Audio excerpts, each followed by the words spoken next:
Hi, this is Contrary. Hello to my new subscribers and welcome back to those of you who've been here for a while. I've got another house tour of a home in my sim town called Billa. This one is a colonial style house, so I've based this on the big fancy farmhouses that you would find in country Victoria or New South Wales in Australia, so it's an Australian colonial style. So I've built it on the French Chateau house lot, which is just beautiful. I really love it. It's got these tall cypress trees all around and you can look out over these vineyards and farmlands off into the distance. And obviously it's very European inspired, which is typical of the colonialists. They would move somewhere and bring their European styles with them.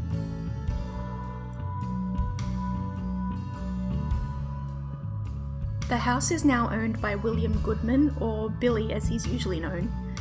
Billy was born to an Aboriginal woman, but he doesn't know anything about her, or anything at all about where he's from really, because he's part of the stolen generation. Like many part Aboriginal children at the time, he was sent to be raised by his father's white relatives when he was very young. He was surprised to inherit the property from his wealthy white father, but it turns out there was nobody else left in the Goodman family to object or to claim it themselves. The house and farm were in a very neglected state when he first arrived, but he's restored it beautifully. He had help from a young woman named Rosella who was letting one of the outbuildings on the farm as accommodation for herself and her infant daughter Joan. The two eventually married and have had 2 more children together. However, Rosella's behaviour recently has been becoming increasingly strange and erratic.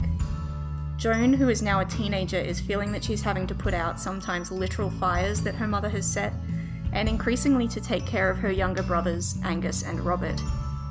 It's a lot of pressure for a teen girl. Meanwhile, she's becoming more and more desperate to know about her own birth father. In the past, Rosella has refused to tell Joan anything more about her father than that he was not really a good man. Now it seems that she can't tell her anything much at all as she's becoming so forgetful. So you can see at the front of the house here that the house is very symmetrical. I think that's very typical of the colonial style to have very symmetrical exteriors. And I've tried to play up that symmetry by using these outdoor decorations and benches arranged symmetrically on either side of this double door. How many times can I say symmetrically? So the double door here came from the French Chateau as well. And heading inside we get into a nice big entrance hall. It's quite traditional with wood paneling, but it's been painted white to brighten it up a bit. And coming down the stairs here is Rosella. She's doing quite well today. She's wearing actual clothes and she hasn't caused any life-threatening situations, so that's good. Behind the stairs here is just a bathroom, and I've used the mosaic door again because I thought the mosaic glass looked nice for a bathroom. So this room at the front here is a small library. I think any big old fancy colonial house should have its own library. And we've got a lot more of the French Chateau furniture in here, the bookcases and the French fireplace. These chaises in this colour I think were from the online store for real money.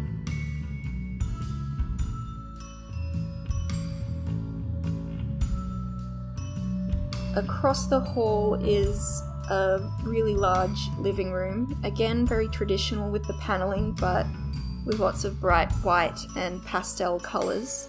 This green and pink pastel colour scheme I think would have been very popular in the 60s when this is set.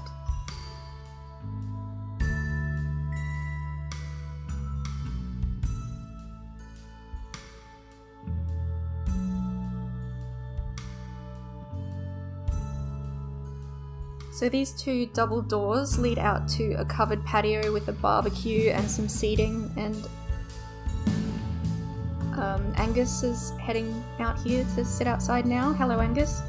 So this is actually a room, not a patio, with a balcony above it, and I've used the double Victorian doorways as pillars. And it leads out to this paved courtyard that comes with the French Chateau lot. So I used the brick flooring to match with the paving outside. It's so pretty out here. I love these little garden beds.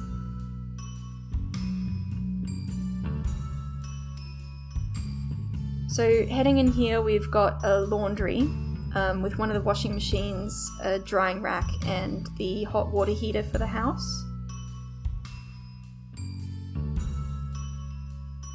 So over here there's also a door into the kitchen. So it's a very traditional looking kitchen. It's got the brick flooring again and the sandstone walls.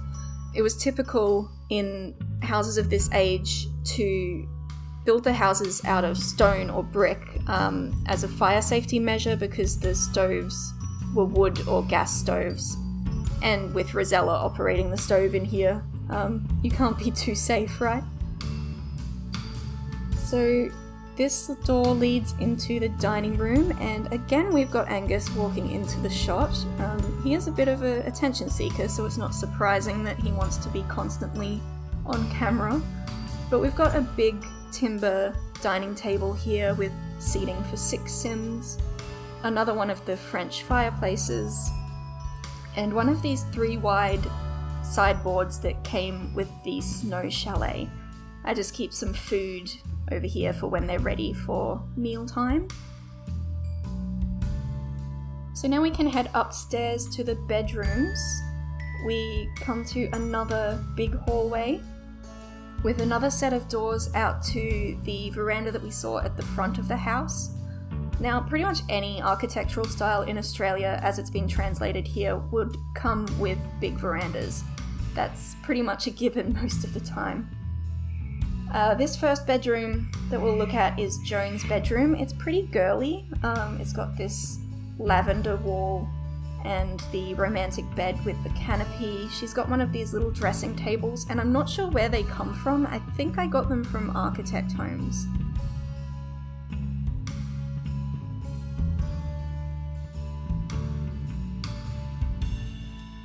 Here at the end of the hallway is a shared bathroom, just with one of the French Chateau bathtubs, a sink and toilet. This next bedroom is Billy and Rosella's bedroom. It's quite traditional again, but I think it's not too fussy looking overall, even though it's got all this dark furniture. We've got just a little seat here and a guitar, and they've got one of the fireplaces as well, and one of the rugs that came with the snow chalet where they can sit on the floor with a glass of wine in the middle of their bedroom if they so wish. Behind here is their own bathroom. This is a really nice big bathroom in my opinion. They've got one of the tubs and a double shower, double sink, some nice fluffy robes. And through here is just a small little study where Billy likes to get some quiet reading done, overlooking the vineyards at the back of the house. There's a door leading out to the balcony that we saw above the downstairs patio. So this is just a shared veranda for the family. We've got some seating here and a fire pit, and a little bird feeder where we've got a parrot hanging out here. It's come to visit.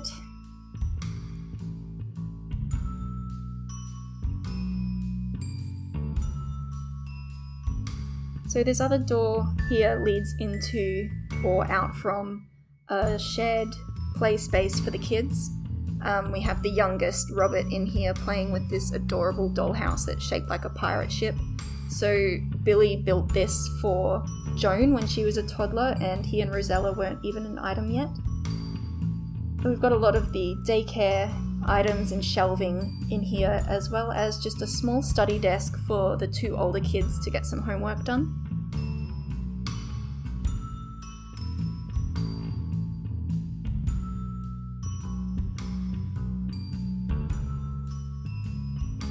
So the last bedroom is shared by the 2 boys. As they get a bit older, they might want their own bedrooms, but for the moment this works quite well. When that time comes, they can probably convert the playroom into one of the bedrooms. So this was really cute when they were both toddlers and they had 2 pirate ship beds lined up here, but now Angus has this big carved timber bed that I'd say was an heirloom that came with the house.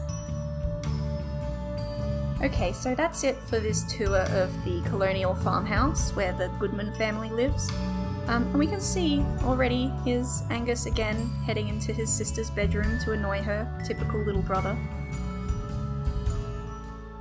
So thanks for watching, everyone. I will link some other tours that you can look at if you haven't seen Rosella's childhood home yet. I've done a tour of that. I've also done a tour of her brother and best friend's Queenslander home, and I will be back with some more tours and other Sims Freeplay content really soon. In the meantime, Joan has been here at the local history archives doing her own research to find her father since she's not getting the answers she wants. She has discovered that he lives in Big Smoke, so she's going to get herself on a train and go and find him, and she may or may not like what she finds when she gets there, but she has to see. Thanks again for watching, everyone. Have an awesome day. Bye!